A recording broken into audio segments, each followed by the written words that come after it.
ऐसा है, ये बयान मैंने जब सुना रामभद्राचार्य का तो मुझे बड़ा दुख हुआ और ये लगा कि ये व्यक्ति एक ऐसा व्यक्ति है जो अगर अब तक कार्रवाई देश में उसके अगेंस्ट नहीं हुई है तो अब ये समय है इसके खिलाफ लीगल एक्शन होने की आवश्यकता है और इसके खिलाफ जो है एफआईआर होनी चाहिए और इसको अरेस्ट भी होना चाहिए। रामभद्राचार्य को, चाहे ये मोदी जी कितने भी नज़दीक हों, लेकिन इन्होंने ये जो बात कही है कि आरक्षण की वजह से देश में गृह युद्ध होगा, ये बात कोई सिंपल बात नहीं है। इसका मतलब ये है कि ये लोगों को उकसा रहा है कि आरक्षण इस देश में लागू है तो वो आरक्षण के खिलाफ आंदोलन करें और गृह युद्ध तक ले आएँ। ये जो भी नेपाल में हुआ है, आप देख रहे हैं कि गृह युद्ध की पोजीशन बनी है, वहाँ सरकार को डिस्ट्रॉय किया गया, नष्ट किया गया, पार्लियामेंट को, सुप्रीम कोर्ट को, सब में आग लगाई गई। आप देख ही रहे होंगे, सरकार ही बदल गई तो तख्ता पलट पूरे तरीके से हो चुका है। तो वो ये चाह रहा है कि इसी तरीके से इंडिया में भी हो और ऐसे समय पर ये बात कहना जब नेपाल में ये इंसिडेंट चल रही है, अभी भी वहाँ कार्रवाई चल रही है कि गृह युद्ध आरक्षण की वजह से हो सकता है, तो लोगों को भड़काने वाला सवाल है और जाति के आधार पर ये लोगों को भड़का रहा है। इसके खिलाफ जो है कि एक्शन होना चाहिए। संविधान उन्होंने पढ़ा भी नहीं है और ये आपको पता है ब्लाइंड भी है, मतलब तो इनकी आंखें भी नहीं दिखाई, तो पढ़ेंगे कैसे मतलब, और पढ़ के इसको सुनाई भी देगा तो क्या सुना रहा है इन्हें पता भी नहीं चलेगा और संविधान में क्या है क्या नहीं है, लॉ में क्या क्या नहीं है, इनके अधिकार क्षेत्र में नहीं आता है। तो लीगल फील्ड हम जैसे लोग, ये लोग तो कथावाचक हैं, तो ये फिर संविधान के ज्ञाता कैसे बन जाते हैं? संविधान के ज्ञाता है ही नहीं है, अपने आप को संविधान ज्ञाता बनाने की कोशिश कर रहे हैं अननेसरी, और ये चाहते हैं कि धार्मिक आधार पर लोग इनकी बात को सुनते हैं तो इन बातों को भी सही मान करके चल करके और संविधान में झूठा प्रचार करते हैं कि रिजर्वेशन जाति के आधार पर है, रिजर्वेशन 10 साल के लिए था। ये सब झूठी बातें हैं क्योंकि ये अपने धार्मिक जो इनकी जो प्रतिष्ठा है देश में लोगों के बीच में, तो उस प्रतिष्ठा का इस्तेमाल करते हुए, प्रभाव का इस्तेमाल करते हुए चाहते हैं कि लोग इनकी झूठी बातों को सच मान लें। रामभद्राचार्य ये तो बाबा साहब पे भी सवाल खड़े कर रहे हैं। हाँ, ये बड़ी मतलब चिंता की बात है कि डॉक्टर बी आर अम्बेडकर साहब के अगेंस्ट भी ऐसी बात ये कह रहे हैं और ये पहले भी कहते आ रहे हैं बाबा लोग। हमें लगता है कि हम सब लोगों को इकट्ठा होने की जरूरत है, इनके खिलाफ एक भारी विरोध करने की आवश्यकता है। सर, मनु स्मृति की बड़ी पैरवी कर रहे हैं लोग, कह रहे हैं कि मनु की जो स्मृति थी वो सबसे बड़ा संविधान है दुनिया। मनुस्मृति बिल्कुल संविधान नहीं है, आपको पता ही, बाबा साहब ने उसमें मनुस्मृति में आग भी लगाई थी और आग लगनी भी चाहिए थी, उनको सही लगाई थी, उनको शक नहीं है। संविधान के तहत मनुस्मृति तो वैसे भी जीरो है। कोई भी धार्मिक ग्रंथ, संविधान धार्मिक ग्रंथों को नहीं मानता, वो अगर वो धार्मिक ग्रंथ हुए संविधान के प्रोविजंस के अगेंस्ट हैं, संविधान के प्रोविजंस के बिल्कुल अगेंस्ट हैं मनुस्मृति, आपको पता ही है, क्योंकि वो शूद्रों के, दलितों के और महिलाओं के खिलाफ बहुत सी बातें कर रखी हैं। उसके अलावा वो राइट टू इक्वलिटी को नहीं मानता। लेकिन सर, एक बात और इन्होंने इस अपने इंटरव्यू में कही है रामभद्राचार्य ने कि जिसको संस्कृत नहीं आती वो विद्वान नहीं हो सकता। ये बिल्कुल झूठ है। भाषा, किसी एक भाषा को ना जानने का मतलब ये नहीं है कि वो विद्वान नहीं हो सकता। अगर इनकी बात को सही माना जाए तो इसका मतलब ये साथ को कोई विद्वान नहीं है, कोई संस्कृत नहीं जानते बहुत से लोग। इस तरीके से अमेरिका में, इंग्लैंड में, यूरोप में, चाइना में, जापान में कोई विद्वान ही नहीं है। ये इन्होंने कहाँ से देख लिया? ये बिल्कुल झूठ फैलाते हैं, मतलब ये अननेसरी झूठी बात लोगों के बीच में कहते हैं। मैं आपको बता दूँ कि पुराने ज़माने में भी संस्कृत कोई जो है ज़्यादा लोगों की भाषा नहीं थी, सिर्फ इलीट लोगों की, जो ब्राह्मण लोग हैं, पढ़े लिखे लोग, उनकी भाषा थी, और बाकी जो लोग हैं, शूद्र लोग हैं या आउटकास्ट जो SC/ST के लोग हैं, उन लोगों की भाषा प्राकृत पाली थी, ना कि ये भाषा थी। तो इसलिए इसकी आवश्यकता नहीं है, वो झूठ है। सर, जैसे स्टार्टिंग में आपने कहा, जिस समय इन्होंने ये बयान दिया है कि देश में गृह युद्ध हो सकता है आरक्षण की वजह से, तो क्या देश की सारी समस्याओं की जड़ी आरक्षण है क्या, जिस प्रकार ये बयान दे रहे हैं? अभी तक हमारे देश में 1950 से लेकर अब तक गृह युद्ध नहीं हुआ। पता क्यों नहीं हुआ? आरक्षण की व्यवस्था इसीलिए नहीं हुआ। आरक्षण जिस दिन हट जाएगा तो गृह युद्ध की संभावना बनेगी। उल्टा काम है, मतलब आरक्षण हटेगा तो गृह युद्ध होगा। हो सकता है। आरक्षण ही ऐसी एक प्रोविजन है हमारे संविधान में जो गृह युद्ध को अब तक टाले हुए है, क्योंकि SC/ST OBC जैसे करीब 85% के लोग और उससे ज़्यादा भी लोग, वो लोगों के अधिकारों को हनन किया गया है लंबे समय से। अगर आरक्षण की व्यवस्था संविधान में ना होती तो मुझे ऐसा लगता है अब तक शायद गृह युद्ध हो चुका होता। कोई SC/ST OBC के लोग, उनको नौकरियों में आरक्षण मिलता नहीं, ना वो पढ़ने के, ना वो किसी स्कूल में एडमिशन ले पाते, ना कॉलेज में एडमिशन ले पाते, ना जज, इंजीनियर या कोई डॉक्टर, वकील बन पाते, और ना किसी जो है आप समझिए ना MLA MP बन पाते। तो उस स्थिति में मुझे पूरी उम्मीद है कि डेमोक्रेसी बिल्कुल जीरो होता है, डेमोक्रेसी के देश में कंसेप्ट नहीं होता, डेमोक्रेसी को लोग, बाबा साहब ने कहा तो उखाड़ के फेंक दिया होता, तो वो अब तक फेंक चुके होते, ऐसा मुझे लगता है। तो क्या इनका कोई कार्रवाई हो सकती है? क्या आप अपनी तरफ से कोई कदम उठा रहे हैं क्योंकि आप इस प्रकार के? हाँ, बिल्कुल ठीक बात है। इस पे कार्रवाई, इनके स्टेटमेंट पर बिल्कुल कार्रवाई हो सकती है और कार्रवाई होनी भी चाहिए, क्योंकि अब इन्होंने सीमा को अपने को पार कर दिया है। अभी तक फिर भी कह सकते हैं कि सीमा में तो तभी भी नहीं थे, लेकिन कुछ हद तक सीमा में थे, ऐसा कह सकते हैं। अब इन्होंने सीमा को पार कर दिया है, क्योंकि वो गृहयुद्ध आरक्षण की वजह से होगा, ये बात कह रहे हैं। तो ऐसा भी संभव है कि लोगों को ये जो है आपस में ये अबेटमेंट करते हो, ये फुसलाते हो, धमकाते हो, या उनको जो बहकाते हो कि आप आरक्षण लग रहा है इसलिए आप गृहयुद्ध के लिए आगे बढ़ें।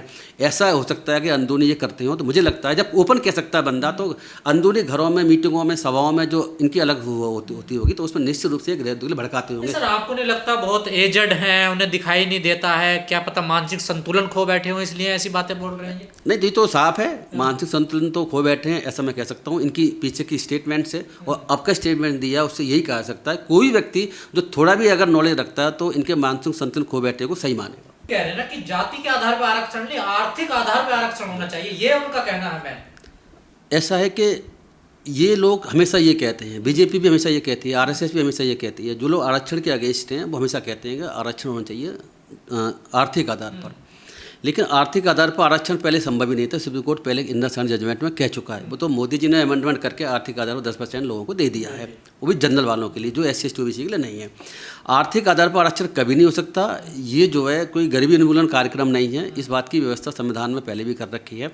आरक्षण सिर्फ बैकवर्डनेस के आधार पर हो सकता है, और बैकवर्डनेस मैं आपको बता दूं कि वो 3 तरह की बैकवर्डनेस के आधार पर हो सकता है, और तीनों का उसमें मिला जुला प्रभाव रहता है, जिसमें सामाजिक बैकवर्डनेस, शैक्षिक बैकवर्डनेस और तीसरी आर्थिक बैकवर्डनेस। आर्थिक बैकवर्डनेस का जो है उसमें परसेंटेज बिल्कुल बहुत कम है, नगण्य परसेंटेज। मेन है सामाजिक आधार पर बैकवर्डनेस। तो सुप्रीम कोर्ट ने ये बात कई बार कह चुका है, और सामाजिक आधार पर बैकवर्डनेस ही क्राइटेरिया है, या अनरिचेबिलिटी क्राइटेरिया है रिजर्वेशन का, ये आर्थिक आधार पर नहीं हो सकता। इसीलिए इसकी बात ये गलत है, और इसका विरोध करने की आवश्यकता है। और लोग चाहते हैं RSS BJP के आर्थिक आधार पर आरक्षण हो, लेकिन ऐसा हम जैसे लोग होने नहीं देंगे। ऐसे बयान तो लगातार आ रहे हैं, तो इन पर रोक क्यों नहीं लगा रही है सरकार? सरकार इनके फेवर में है।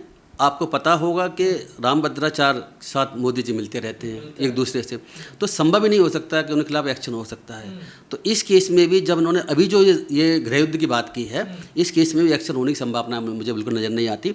लेकिन मुझे लगता है कि लोगों को चाहिए कि इसके खिलाफ अब आंदोलन का रूप लें, जिससे कि इसके अगेंस्ट जो है सरकार दबाव में आकर के एक्शन ले, क्योंकि ये देश में जाति के आधार पर लोगों को भड़काने की कोशिश कर रहे हैं। पर सर, इस प्रकार के जब बयान आते हैं तो ये भी कहा जाता है कि जो आरक्षण था वो संविधान में 10 साल के लिए रखा गया था, लेकिन इसको बढ़ाया जा रहा है बार बार। राजनीतिक पार्टियां अपने मकसद से इसको बढ़ा रही हैं। देखिए, ऐसा है गजेंद्र जी, ये बात बिल्कुल गलत है कि 10 साल के लिए आरक्षण संविधान में ऐसी कोई व्यवस्था नहीं है कि रिजर्वेशन जो नौकरियों में है और जो एजुकेशनल इंस्टीट्यूशंस में है वो 10 साल के लिए था। वो आरक्षण की कोई समय सीमा हमारे संविधान में नहीं है। वो जो आरक्षण मिलता है नौकरियों में आर्टिकल 16 में मिलता है, और जो एजुकेशन इंस्टीट्यूशन में एडमिशन्स में मिलता है वो आर्टिकल 15 के तहत मिलता है। दोनों आर्टिकल्स में कहीं भी इसका जिक्र नहीं है, बिल्कुल भी जिक्र नहीं है कि रिजर्वेशन कब तक चलेगा। ये रिजर्वेशन तब तक चलेगा जब तक कि बैकवर्डनेस इस देश से, छुआछूत इस देश से ख़त्म नहीं हो जाती। आर्थिक बैकवर्डनेस की बात नहीं है, सामाजिक बैकवर्डनेस की बात है, नंबर 1। दूसरी बात ये है कि जो रिजर्वेशन 10 साल की जो बात करते हैं, वो रिजर्वेशन 10 साल सिर्फ जो है MLA MP के रिजर्वेशन के लिए था, और उसके अलावा वो रिजर्वेशन जो था सिर्फ 10 साल के लिए था। उस रिजर्वेशन को 10 साल से आगे आज तक बढ़ाता चले जा रहे हैं, वो एक अलग बात है। लेकिन वो जो रिजर्वेशन है जो नौकरियों में है और जो एजुकेशन इंस्टीट्यूशंस में एडमिशन्स के लिए है, वो 10 साल के लिए था। वो हमेशा चलता रहेगा जब तक लोग बैकवर्ड रहेंगे, ये संविधान में लिखा हुआ है। सर, एक तरफ ये जो बाबा हैं, इन्हें हम कह सकते हैं ज्ञान नहीं है, जानकारी नहीं है संविधान की, लेकिन एक जज हैं JB पर्दीवाला जी, उन्होंने भी, जब गुजरात के हाईकोर्ट के जज है, उन्होंने भी यही कहा था कि आरक्षण जो है वो देश को बांट रहा है, जैसे भ्रष्टाचार, करप्शन से उसकी तुलना करी उन्होंने आरक्षण की। देखिए सर, हाँ बिल्कुल ठीक कह रहे हैं, बड़ा खतरा है। बिल्कुल, ये बहुत बड़ा खतरा है। और सबसे बड़ी बात ये है कि जस्टिस JB पर्दीवाला आज सुप्रीम कोर्ट के जज हैं, और वो 2028 से लेकर के 2030 तक सुप्रीम कोर्ट के चीफ जस्टिस ऑफ इंडिया रहेंगे। तो वो मास्टर रोस्टर रहेंगे, किसी भी केस को किसको भेजा जाएगा इनका अधिकार क्षेत्र में रहेगा, सिर्फ उनके अधिकार क्षेत्र में। तो हम इससे पहले चले जाते हैं कि जब ये गुजरात हाई कोर्ट के जज थे, तो उस वक्त उन्होंने एक जजमेंट पास किया था। वो जजमेंट हार्दिक पटेल के केस में था। जब जिस वक्त आंदोलन हार्दिक पटेल कर रहा था पाटीदारों को रिजर्वेशन के लिए गुजरात में, तो बहुत सारा आंदोलन हुआ, आपको पता होगा। तो उसी में उनकी बेल से संबंध में, अरेस्ट के संबंध में एक केस हाई कोर्ट में फाइल होता है गुजरात में। उसका जजमेंट जस्टिस JB पर्दीवाला जी ने ही दिया था। उस वक्त उन्होंने जो बात कही थी वो बड़ी कंट्रोवर्शियल बात थी। सारे देश के लोग, जो विपक्षी पार्टियों के लोग और SC ST लोग इकट्ठे जज के खिलाफ खड़े हो गए थे। अब उन्होंने बात क्या कही थी, हमें ये समझने की है, वो बड़ी इंपॉर्टेंट बात है, इसलिए आपको चैनल के माध्यम से मैं उसको पढ़ना चाहूँगा। बात यह है कि वो उन्होंने कोई किसी सभा में, किसी मीटिंग में, किसी सामाजिक सरोकार के संबंध में बात नहीं कही है, वो बात उन्होंने अपने जजमेंट पर लिख के कही है। तो ये समझने की आवश्यकता है कि जस्टिस JB पर्दीवाला जी का जो है माइंड रिजर्वेशन के संबंध में क्या है और क्या उनकी मेंटलिटी है। उन्होंने अपने पैरा 62 के उस जजमेंट में ये कहा था, if I am asked by anyone to name two things which has destroyed this country or rather has not allowed the country to progress in the right direction, then the same is reservation and corruption. आगे लिखते हैं, it is very shameful for any citizen of this country to ask for reservation after 65 years of independence. आगे judgement का part है लिखा हुआ है, when our constitution was framed it was understood that reservation would remain for a period of 10 years, but unfortunately it has continued even after 65 years of independence. The biggest threat today for the country is corruption. ये उन्होंने judgement में अपने में हार्दिक पटेल वाले में लिखा था। इस जजमेंट के बाद में देश में हंगामा हुआ, विपक्षी पार्टियों ने राज्यसभा में इम्पीचमेंट मोशन के खिलाफ मूव किया। उसके बाद गुजरात की सरकार इनके बचाव में आई और उन्होंने वहाँ एप्लीकेशन फाइल की कि जो आपने ये कमेंट्स किए हैं इस कमेंट को वापस लिया जाए। तो बाद में फिर जस्टिस JB पर्दीवाला ने ही वो जो कमेंट्स जजमेंट में था वो एक्सपंज कर दिए, यानी ख़त्म कर दिए। लेकिन हमें ये पता चलता है कि ये जस्टिस JB पर्दीवाला जी की मेंटलिटी रिजर्वेशन के संबंध में क्या है। इनकी मेंटलिटी वही है जो मेंटलिटी इस वक्त रामभद्राचार्य जी की है, ये बात समझने की है। और अगर ये चीफ जस्टिस ऑफ इंडिया बनते हैं 2028 से और 30 के बीच, जो बनेंगे वो तो 100% बनेंगे, कोई बात ही नहीं है, बनेंगे तो उसके बाद अगर रिजर्वेशन के संबंध में कोई केस आएगा या सुमोटो लेकर, ऐसा ना हो कि रिजर्वेशन को ये खत्म कर दें, क्योंकि इनके तो पहले ही विचार रिजर्वेशन के संबंध में जजमेंट में पहले गुजरात हाई कोर्ट में आ चुके हैं। तो ये बहुत बड़ा खतरा है हमारे लिए। और मैं आपको बता दूं, मुझे इसका भी बड़ा दुख हुआ इस जजमेंट को पढ़ने के बाद में जो जस्टिस JB पर्दीवाला ने दिया था, जिसमें ये कह रहे हैं कि ये माना गया था, ये सोचा गया था कि रिजर्वेशन सिर्फ 10 साल के लिए होगा। ऐसा नहीं है। जैसे मैं आपको फिर बता दूँ, तो क्या इनको भी जानकारी नहीं थी पूरी? या तो इनको जानकारी नहीं थी या जानकारी होने के बावजूद भी ये अनजानकार बन रहे थे, मैं ऐसा कह सकता हूँ। आर्टिकल 330 कॉन्स्टिट्यूशन का जो है, जो MPओ को रिजर्वेशन की बात करता है, सिर्फ उसी में लिखा हुआ है 10 साल के लिए होगा। मतलब जो पॉलिटिकल आरक्षण है वो 10 साल के लिए, 10 साल के लिए होगा। बाकी जो एजुकेशन में और नौकरियों में आरक्षण है वो 10 साल के लिए नहीं।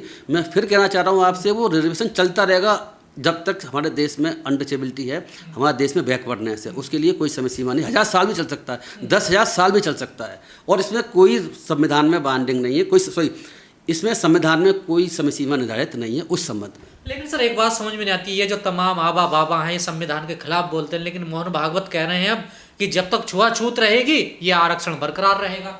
ये बात इसीलिए कर रहे हैं क्योंकि अब उन्हें लग रहा है लोगों को, BJP को लोग, दलित लोग, बहुत से SC ST इस लोग वोट भी कर रहे हैं।